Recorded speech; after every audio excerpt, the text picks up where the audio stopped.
E aí, gente, como que vocês estão? Meu nome é Leandro Vicente, ou simplesmente Levi, e hoje eu vou gravar um videozinho aqui um pouco mais rápido para poder comentar uma coisa que repercutiu esses dias aí no Twitter, e eu fiz inclusive um shorts aqui pro meu canal, que foi a Miss Brasil 2018 falando inglês. Eu não sei se esse vídeo é daquela época ou se é um vídeo recente, porque as coisas na internet são assim, vão e volta, e muita gente estava criticando o inglês dela.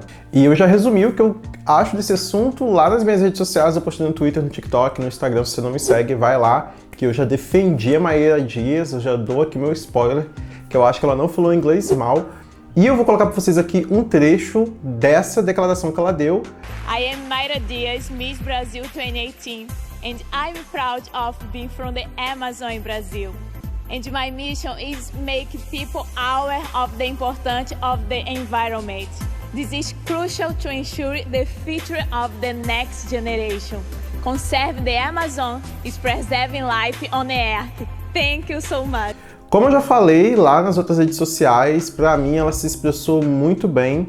Ela não tem um nível talvez super avançado de pronúncia, super avançado de vocabulário, mas essa questão do nível, ele não é tão relevante assim para a gente se comunicar no outro idioma. O que importa, no fim das contas, é você conseguir comunicar a sua mensagem, independente de você ser iniciante, intermediário, fluente, porque até a gente que é fluente, eu já sou fluente há alguns anos, dependendo do assunto, vai ter palavras que a gente vai pronunciar de forma incorreta ou de forma não tão comum, digamos assim, porque existem assuntos que às vezes a gente não domina e é natural. Se eu for fazer um vídeo aqui falando sobre medicina em português mesmo, eu posso pronunciar o nome de alguma coisa errado, ou falar sobre qualquer tema que fuja assim no meu dia a dia. Em inglês, pior ainda, porque em inglês, infelizmente, as palavras elas não tem como você adivinhar a pronúncia delas só de olhar, igual no português, no espanhol, que você meio que olhando, você já decorando o som de cada palavra, você sabe. Então, achei que ela saiu muito bem. Teve uma palavra que ela disse que é aware, to make people aware, se não me engano.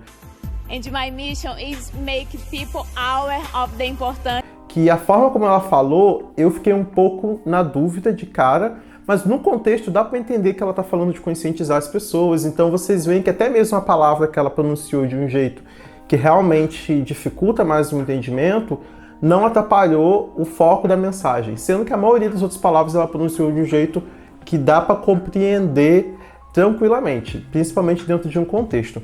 E aí, essa situação dela, esse caso dela, gente, tá muito calor aqui. Ai, tô no interior do Rio. Eu tenho que desligar o ventilador, fechar a janela para gravar, então vocês já sabem. E esse caso dela me fez lembrar de várias outras situações que já aconteceram aqui no Brasil. Tem uma menina que ela virou um meme, eu vou tentar achar e colocar aqui. Eu acho que ela tava em Londres e ela tava falando algumas coisas em inglês. E ela foi falando tranquilamente, falando sem parecer nem estar nervosa, e ela pronuncia várias palavras de um jeito que não é tão comum, algumas erradas.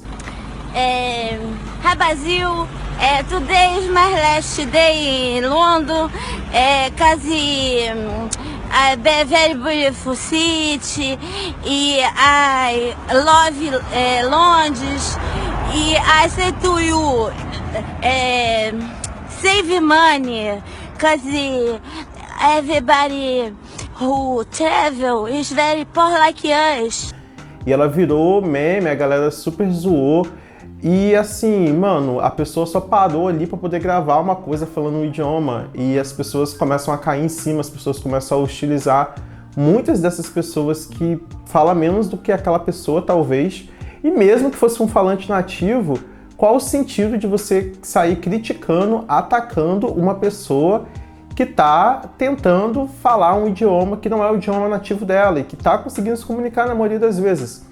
Isso é bem triste, eu já fiz vários vídeos aqui no canal falando sobre isso, mas eu achei legal trazer à tona mais uma vez, porque isso entra muito numa questão do que as pessoas entendem como sendo a forma correta ou a forma errada de se falar o idioma, de se falar qualquer língua. Isso acontece no português, inclusive. É comum as pessoas no Brasil serem ridicularizadas por falar com gírias demais, ou por falar bicicleta ao invés de falar bicicleta, e entre tantas outras coisas que são variações aí, ou que são desvios linguísticos, e que no fim das contas, se a gente parar para pensar, isso só gera constrangimento, isso só gera digamos, humilhação mesmo, porque se você tiver o interesse de fazer com que a pessoa fale de forma mais correta, você iria lá com um jeitinho, com cuidado e iria avisar aquela pessoa, olha, não é assim que fala, dessa forma que fala. Ou se você vê que a pessoa está se esforçando, você iria apoiar ela. Então, no fim, o objetivo é só humilhar, o objetivo é só constranger. E isso só faz com que as pessoas se sintam acuadas de aprender um outro idioma, não só o inglês, como qualquer outro idioma. Então, as pessoas associam muito essa coisa de falar o idioma como sendo uma questão de status. Então, assim, você tem que falar de forma muito perfeita, de forma muito impressionante para as pessoas, uau, admirarem e não ter como te criticar. E aí acaba que no fim ninguém fala nada, porque todo mundo fica com medo de falar. E você observa quando são pessoas de outros países vindo para cá falar português, os gringos, eles falam várias palavras de forma errada, eles trocam o gênero das palavras, que nunca vi um gringo falando meu bunda, que aí é uma piada que a galera faz. Ou eu lembro quando eu trabalhei nas Olimpíadas, que eu tinha uma amiga lá da Rússia que eu fiz e ela veio falar sobre o perigo da palavra pão de açúcar e pão de mel, se não me engano, porque o ão é um som que só tem no português, e aí você pode acabar falando pau de açúcar. E assim, e eles falam, e a gente apoia, a gente entende, a galera acha muito legal, a galera acha até fofo, os gringos, tem vários professores gringos aqui no YouTube que falam em português e que ensinam inglês e que a galera não tem essa sina. E quando é algum brasileiro tentando falar outro idioma, a galera vem e pesa a mão e pega pesado. E aí a gente começa a entender um pouco o que está por trás disso tudo. E aí a gente começa a entender que existem questões culturais e a gente entra em xenofobia sobre... O que é a xenofobia, basicamente? É você dizer que uma cultura, uma determinada região, uma determinada origem é superior à outra. Você cria uma hierarquia entre origens. E como que você reconhece a origem de alguém? Pela aparência e pelo sotaque, pela forma como ela fala. Então, por exemplo, no Brasil existe xenofobia contra pessoas dos estados do Nordeste e dos estados do Norte, por exemplo. É bem comum a xenofobia contra essas pessoas, infelizmente. E como que as pessoas identificam quem é do Nordeste e do Norte? Uma das principais formas é com o sotaque. Existem questões físicas, às vezes, que são levadas em consideração, mas a comunicação, ela é o que, digamos, entrega de onde você é, não que você esteja escondendo. E acaba que as pessoas não param para pensar que isso é uma forma de preconceito, que pode ser bem cruel mesmo para as pessoas. Isso acontece também com imigrantes que vêm para o Brasil. A gente tem essa noção de que o Brasil é um país muito aberto. Sim, mas assim, depende de que tipo de gringo que está vindo para cá. Se for aquele americano, bem padrão, branco, classe média, a galera recebe super bem, a galera põe um tapete vermelho. Mas se forem imigrantes da Venezuela, se forem imigrantes de Cuba, do Haiti, e a gente tem muitos imigrantes que vêm de outros países, que são gringos, tão gringo quanto qualquer outro gringo, mas que não tem aquela carinha ou aquela pele que as pessoas geralmente associam a um gringo, e essas pessoas acabam tendo um tratamento bem diferente dos outros.